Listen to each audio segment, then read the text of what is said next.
as for the classical classification. According to the classical classification, the economics is divided into four important branches.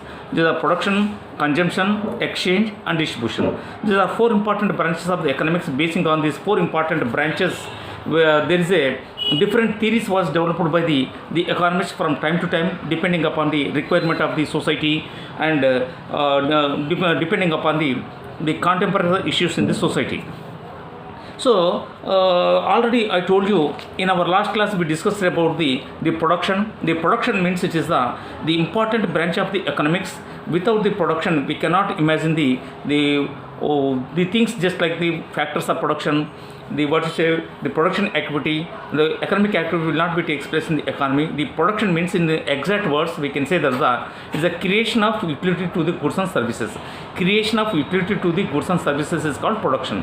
It is neither destruction of the commodity nor creation of the commodity. It's a creation of utility to goods and services. Already I told you, utility is the wants satisfying power of a commodity, wants satisfying capacity of a commodity. If a commodity possess, a good possess, the human wants are satisfying with this commodity, that is nothing but the utility. So that utility will be created with the help of the process of conversion of raw material into the finished goods. So in simple words, in easy words, in common uses, we can say the production means it is a process of conversion of raw material into the finished goods. It is a process of conversion of raw material into the finished goods. It means just we are converting the raw material into the finished commodities, the ready-made commodities and ready-to-use commodities. These are called the finished goods. So that is the ordinary meaning of the production. Whereas in the economic language, in economic terminology, there is a different meaning for the production. It's the production means it's the creation of utility to the goods and services, and it is neither destruction of the commodity nor the creation of the another commodity, but it is a important branch of economics. It is only the creation of utility to the goods and services. For example, I already told you that suppose artistic the sculptures, or you can say wooden logs. We can take the wooden legs from by cutting down the trees and getting the wooden legs, that can be make into this small pieces, number of pieces, and make into the artistic furniture. We are making use of the furniture, just like the chairs, the table, dining table, or any other furniture we are making in a artistic view, in a different designs, and we are getting some satisfaction by using the same commodity. So just we are created the utility, creating of utility that was created to the commodity. The wooden logs, when we are kept the trees or wooden logs in a shape of the wooden legs, it will not give our satisfaction, will not give our ambitions, and will not be fulfill our ambitions. Suppose you are converting these wooden logs into the furniture, artistic furniture with different designs, automatically making use of this furniture, we are getting some sort of satisfaction. So that is called the creation of utility to the goods and services. For example, if you see that suppose a stone, a piece of stone is suppose we kept idle, it has no value at all. Suppose the piece of stone is making to the sculpture, artistic statue, it is making to the sculpture with the help of the hammer, and automatically you can give a lot of satisfaction for us making use of that sculpture with the help of the ordinary stone. So the ordinary stone became a valuable item, artistic sculpture, a statue that gives the more satisfaction for the people. This is called the production in the economic language. The production means neither creation of the commodity nor destruction of the commodity, but is a process of conversion of raw material into the finished goods, or you can say it is called the creation of utility to the goods and services is called production. The production is an important branch of the economics.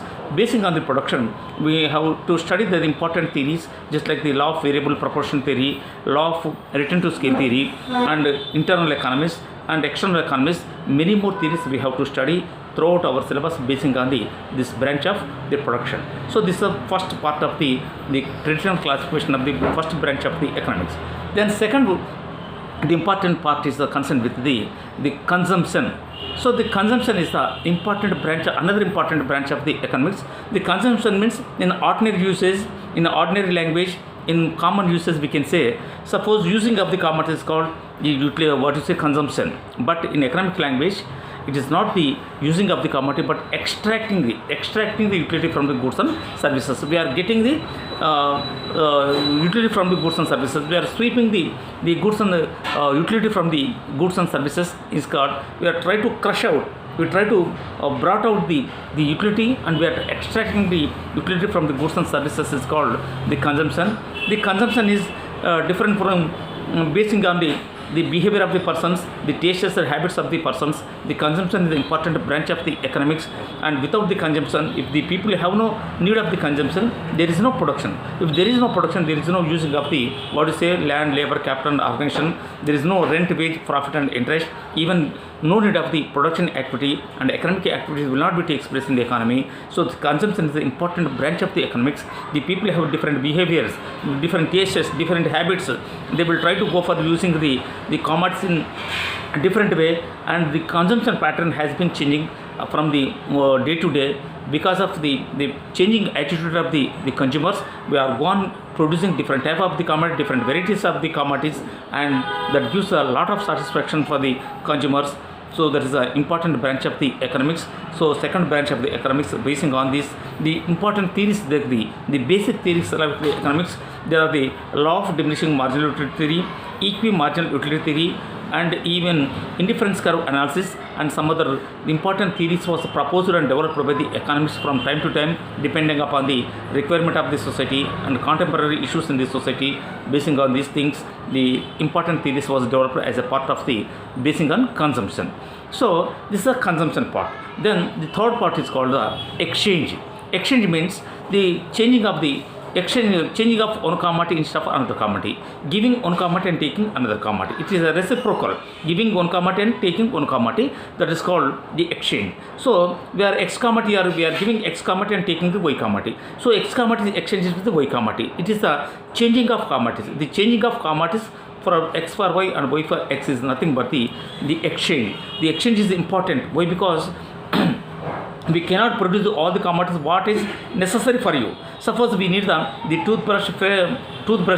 toothpaste, we need the sugar, coffee powder and milk, and in routine life we have to make use of the many number of items and many number of commodities to satisfy our wants.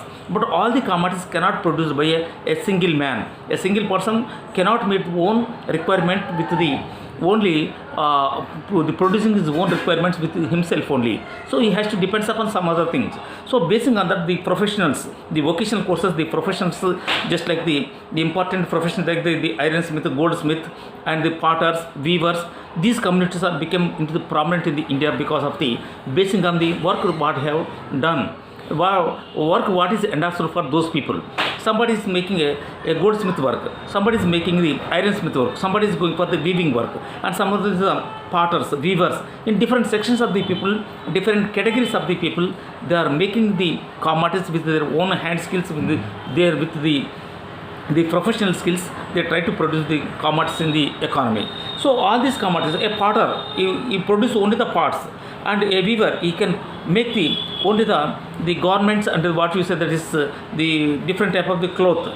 The cloth is exchanged with the parts, and parts are exchanged with the cloth. In the same way, some other will produce the grains, just like the wheat and rice and some other vegetables. So the vegetable vendors, the vegetable producers, he has to exchange the vegetables with these potter, and he has to exchange with the weaver, and everything has to be provided for himself with the exchanging of the commodity. One commodity is exchanged with another commodity to get the overall satisfaction of the people, to get the maximum satisfaction of the people, optimum level of the satisfaction of all the consumers in the society. They try to exchange the commodity. They can change the commodity and giving one commodity and taking another commodity. This process is called exchange.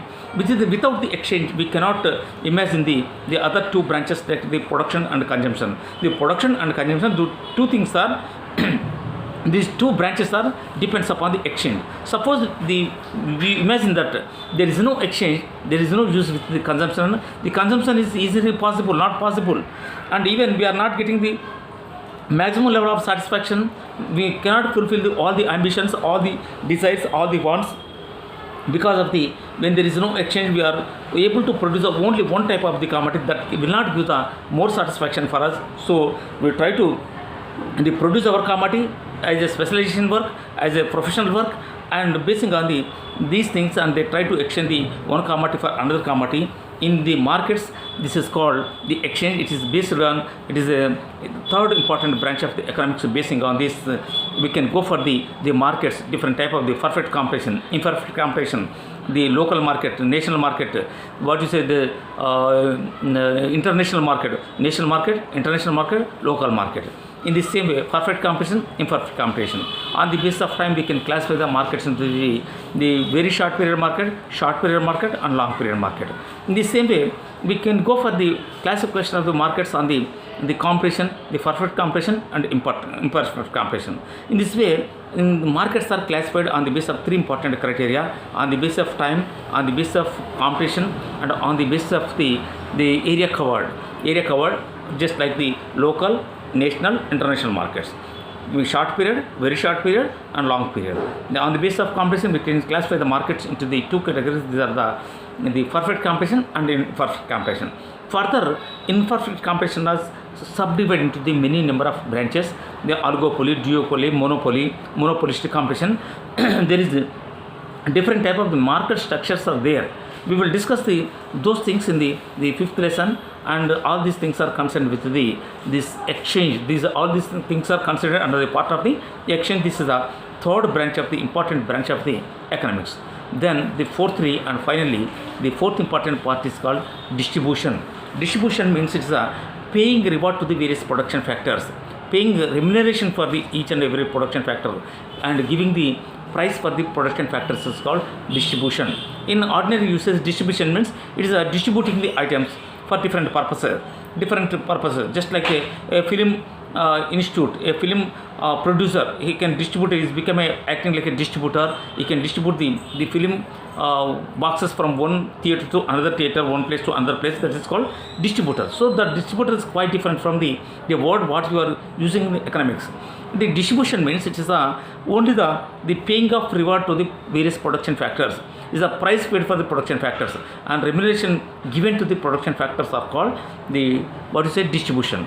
So in the distribution process, the land, it is getting remuneration as a part of rent to be paid to the land as a reward. As you can say, it is called, this is a price or it is a remuneration paid for the using of the land in the production process.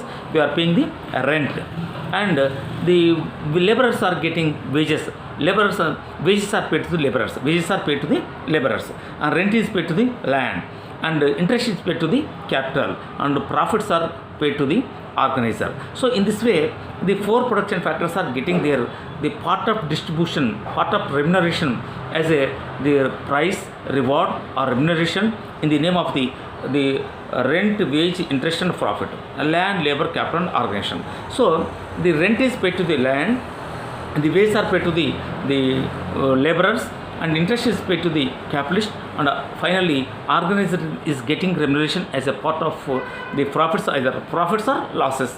So in this way, four production factors are getting their remuneration, their reward, their price, and determining the prices of these price of the production factors are treated as one of the important branch of the fourth important branch of the economics, that is called distribution. So this is the basic four important part of the economics, what you discuss in our today's class. So this is just introductory part. We are touching here and there the important part which are concerned with the introduction, and we have to go thoroughly the introductory part with defining each and every definition. How far the definitions are better.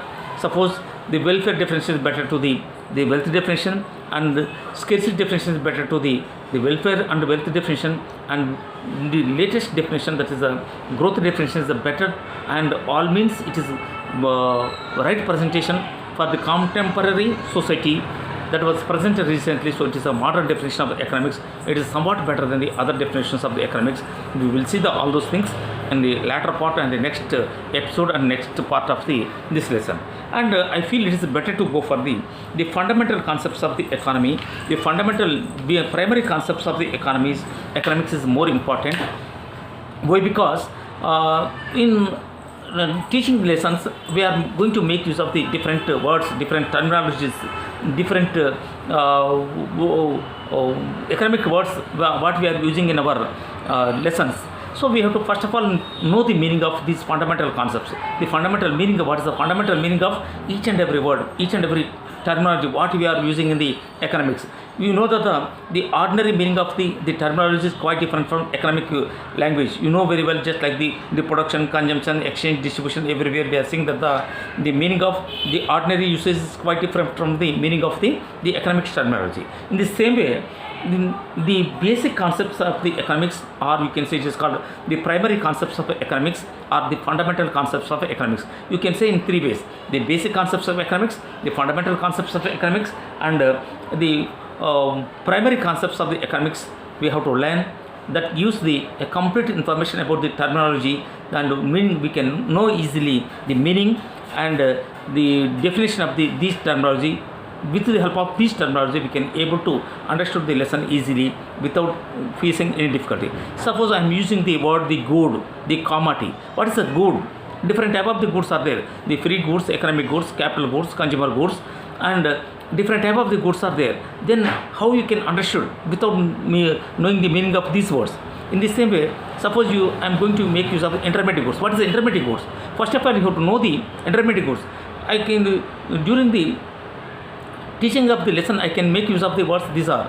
Then first of all, we have to know the terminology. For that, I am trying to give the clarity over all the fundamental concepts of economy. This is also known as the primary concepts of economy, or you can say these are the basic concepts of economy one by one.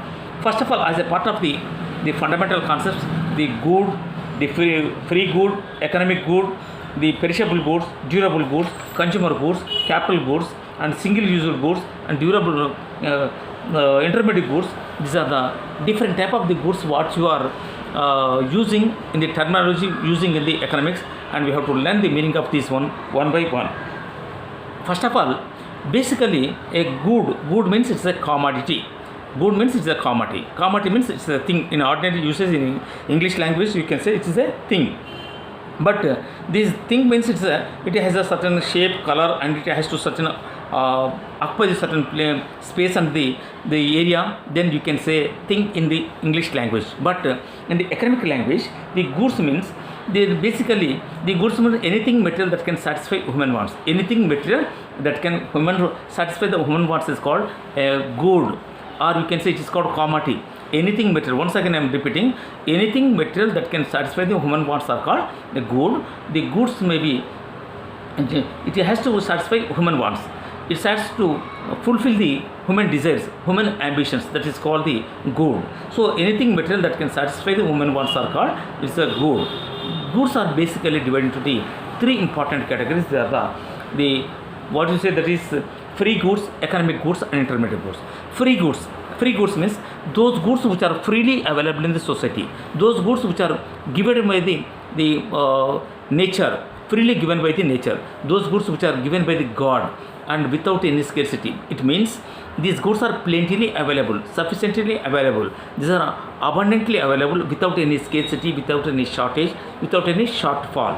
We required quantity of the required volume of the goods are which are available in the society, which are getting from the nature, which is getting provided by the God, and there is no need to pay any single paisa for this commodity. These are freely available for the people, so these are called free goods. We are called it is free goods because it is freely available for the society. Just like a sunshine, water, and air. These are three important best examples of these free goods. Of course, the definition for the free goods has been changing in recent years. The air became a commercial item, the water became a commercialized item, and even the sunshine also is going to make use as a commercial use. The definition has been changing in recent years, but basically basing on availability of the commodity, the source of commodity, we can classify the goods into two categories: the free goods and the economic goods. Free goods means those goods which are freely available in the society, those goods which are plentifully available in society, those goods which are abundantly available in the society, those goods which are getting without any shortage. These goods are called free goods. This is provided by the God, this is provided by the nature. For example, best example, air, sunshine, and water. These goods are the provided by the God. These goods are freely available for the people. So these goods are what you say, it is called free goods. And one more thing, in case of the definition of the free goods, its demand is always less than its supply. The free goods supply is always more than its demand. The free goods are freely available. It is plentifully available, sufficiently available. Even it's more than requirement of the people. The more commodities are available than its demand. So free goods demand is less than always its supply. The supply is more than its demand. These goods are called the free goods. It means it is mostly available. It is sufficiently available without any scarcity, without any shortfall. The required quantity of the goods and services which are available for the people, that is called a good. And one more thing you have to keep in your mind, when you are teaching the economics part, we are making use of the words that are goods and services. Not only goods alone cannot satisfy the human wants, but also the services. The services are more important. Even services can play a very important role in getting the maximum level of satisfaction, to optimize our level of satisfaction, just like the services of the doctor, teacher, lawyer and engineers and many more professionals are there in the people. Their services more available. There is a mother services, the father services, the parental services. Their services we cannot be measured in terms of money. We cannot say in terms of money. It's uncountable value. So unmeasurable value for the parent service, mother service and the teacher service and the father services of the father. So these services are more important that can satisfy the human wants. So we can make use of the goods and services. So you keep in mind, not only goods but also services can provide the services can satisfy the human wants. So goods and services are making use as a phrase, goods and services that can satisfy the human wants. So free goods are freely available, is plentifully available and it is sufficiently available. It is freely provided by the God. It is a gift of the nature. It is not, its supply is more than its demand. And one more thing, the free goods have no cost of production. The free goods have no cost of production. It means there is no need of the production of these free goods. There is no need of the production of the water, air, sunshine. We are not ready to prepare. There is no need of industries. There is no need of land, labor, capital organization. It is freely available. So there is no cost of production. The free goods have no cost of production. The free goods have no need of the land, labor, capital organization. It is freely available from the society, and the free goods have no cost at all. Simply we can say these goods are called free goods because the goods have no price at all. These goods are not priced commodities. The priced commodities are called economic goods. So these are freely available, freely sufficiently available without any shortage. Its supply is more than its demand. It's a free goods of nature. It has no shortage, even it has no cost of production, and these are freely available in society. These are called the free goods. So the free goods are important examples of what I told you, and the air, sunshine, water. And let's go for the second part, which is concerned with the second part of this classification, economic goods. Economic goods means all the priced objectives, all the priced commodities, all the priced items are called the economic goods. When there is a price for the commodity, that is called economic good. It's a economic goods are, it's a man-made commodity. It's a man-made commodity. We have to produce this commodity. It has a cost of production. We have to make use of the land, labor, capital, organization. It is not the free gift of the nature.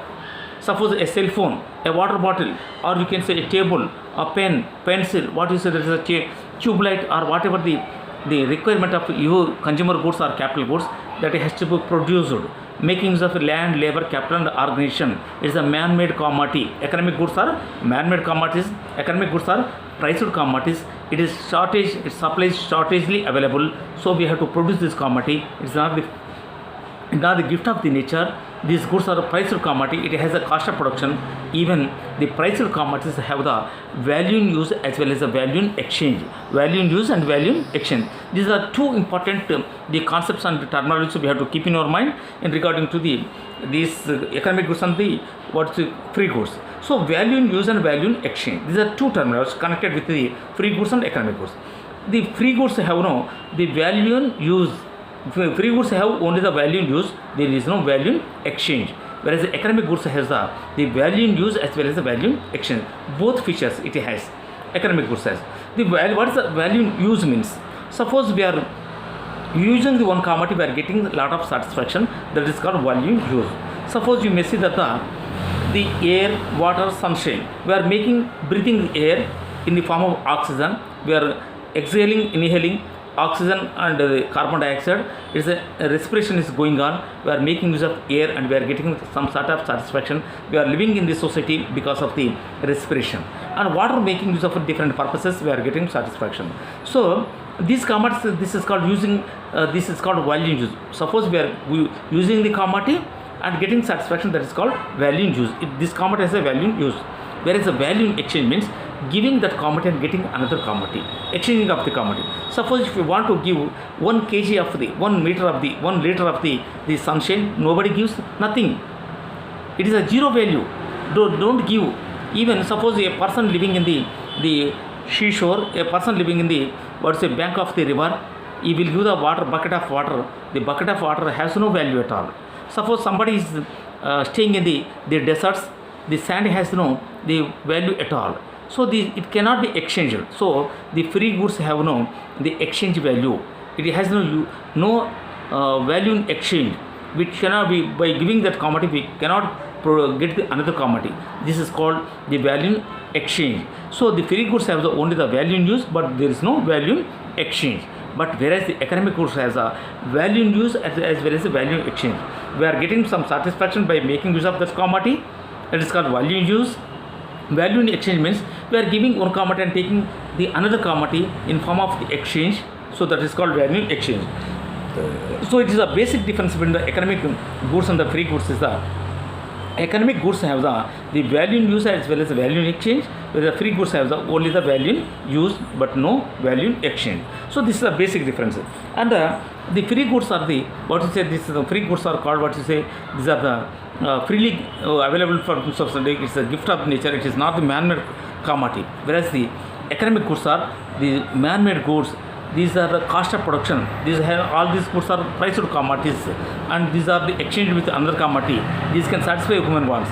So all the priced commodities, all the goods which have the cost of production, those goods which needs the land, labor, capital to produce these commodities, these are called the economic goods in the economy. You can take any commodity, a water bottle, a bag, pen, pencil, vehicles, machine tools. You can take TV or consumer goods, capital goods, everything has the price. When there is a price, it is called economic good. When there is a cost of production, it is an economic good. When there is a value in use and value in exchange, it is economic good. So in this way, we can say a number of examples for the economic goods and the free goods, and what you are using in our routine life. So I will try to give the basic differences between the economic goods and the free goods in terms of the 6 differences are there. The first one, the free goods are the nature of the gift. It is a gift of the nature. It is provided by the God. It is freely available for the people. So free goods have the nature of the gift, whereas economic goods are man-made. Economic goods are produced by the man. It is created by the man. So man-made commodities are called economic goods. The basic second difference is that their supply is abundant. The free goods supply is abundant, whereas the supply of the economic goods are less than its demand. Its supply is less than always its demand. So we are paying the price. And third one, they do not have price. The free goods do not have the price. There is no price for the free goods, whereas these goods have the prices. The economic goods have the prices. So economic goods have the prices. Free goods have no price at all. These are abundantly available. The economic goods are, it is the supply is always less than its demand. The free goods are free goods of nature. Economic goods are the priced commodities, man-made commodity. And fourth one is that there is no cost of production for the free goods, and there is a cost of production for the economic goods. And they have to value in use and do not have the value in exchange for the economic free goods. The free goods have no value in use, but it has value in exchange, whereas the economic goods has both value in use and value in exchange. And sixth one and final one, their values are not included in the national income. The free goods value is not taken into the consideration of the national income, and it is not taken into the consideration measurement of national income. And whereas sixth one, the economic goods values are taken into consideration for the estimation of the national income as a measurements of the national income. So these are the basic 6 differences between the economic goods and the free good. Finally, we will go for the intermediate goods. Then after we can see what is the consumer goods and capital goods we will see once again. So intermediate goods are the These goods are under the process of production. Those goods which are under the process of production, those goods which are semi-finished goods, those goods which are unfinished goods, they are not yet completed, they are under the process of production, they are called intermediate goods. It is the intermediate stage in between the raw material and finished goods. It is neither raw material nor the finished good. It is in the process of the conversion of raw material to the finished good. It is in the middle stage. It is intermediate stage between the raw material and finished goods. Suppose you see that the cotton, we prepare the thread from the cotton and making use of the thread, and we can go for the weaving the cloth. So cloth is a final commodity. The cotton is that is called raw material. The thread is the intermediate goods. In the same way, the bricks, when you going to construct the cement and bricks, these are the intermediate goods. So it is not the totally the wall, it is completed wall, even it is a raw material. So the earth is made, mud is made into the bricks, and bricks are kept as a intermediate goods. When you are constructing the wall, it become a finished goods. In the same way, cement also. Suppose if you take the cement is a intermediate good.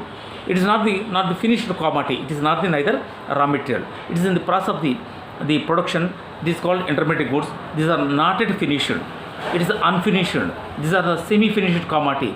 These are under the process of the production. These goods are called, under the stage of process of production, these are called intermediate goods. The intermediate goods value is not taken into consideration to estimate the national income and measurement of the national income. In this way, just I try to give some information in regarding to these definitions of the free goods, economic goods and intermediate goods, and we will go for the further classification of the other commodities, other basic concepts of economy. After the goods, we have to go for the what is meant by utility, and what is the wealth and welfare, and other concepts we have to study one by one. This is today's class. I feel happy to invite you for this class, and have a nice day. We will meet you once again in the next episode, and try to comment on this topic, and whether you are feeling comfortably or any discomfortability, please mention the things, and have a nice day. Thank you, Anurag. Thank you.